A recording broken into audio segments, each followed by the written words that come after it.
Israel has identified the remains of a hostage's body handed over by Hamas. The body belongs to a 42-year-old agricultural worker from Thailand. He had been employed in a kibbutz and was killed on October 7th, 2023 during the Hamas-led attack on Israel. His body was then taken into Gaza. The remains of one other deceased hostage, a slain Israeli police officer, has yet to be returned to Israel. Meantime, there has been more violence in both Lebanon and Gaza. The Israeli military says it has begun airstrikes on Hezbollah targets in Lebanon. Israel has also carried out a strike on the southern part of the Gaza Strip. It says it was in retaliation for an earlier attack. Tom Perry is following this part of the story. He joins me now from Jerusalem. So, Tom, let's talk a little bit more about what happened on both fronts here.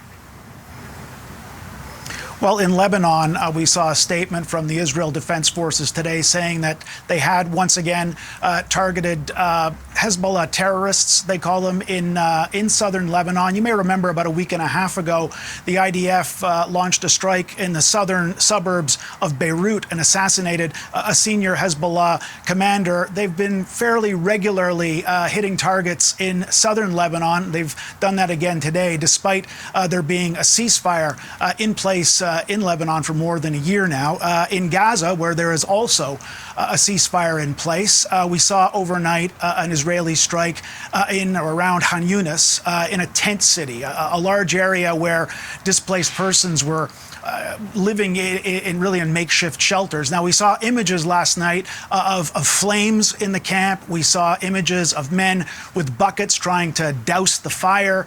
We saw an ambulance taking away some of the injured. And today, we saw funerals for some of the people who were killed in that strike. The Gaza Health Ministry says at least 5 people were killed, including 2 children. Now, Israel says it was targeting Hamas terrorists, and it says that this strike came in response to what it calls a flagrant violation of the ceasefire by Hamas, that being an attack against Israeli troops near Rafah, in which 5 Israeli soldiers were injured, one of them seriously. This, though, of course, as in Lebanon, not the first time we've seen Israel launching strikes, attacking despite there being a ceasefire. The Gaza Health Ministry says, in fact, more than 350 Palestinians have been killed.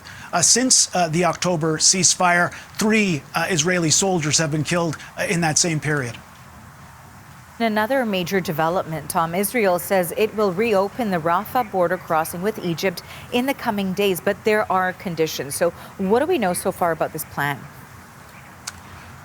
We heard from Israel yesterday an announcement that the Rafah crossing would be opening in the coming days. Now, the big condition that Israel put on this was that it was for exiting Gaza only. Now, if you remember, Rafah connects Gaza and Egypt. A couple of years ago, just when the war was starting, we saw Canadians and other nationalities exiting Gaza to Egypt via the Rafah crossing.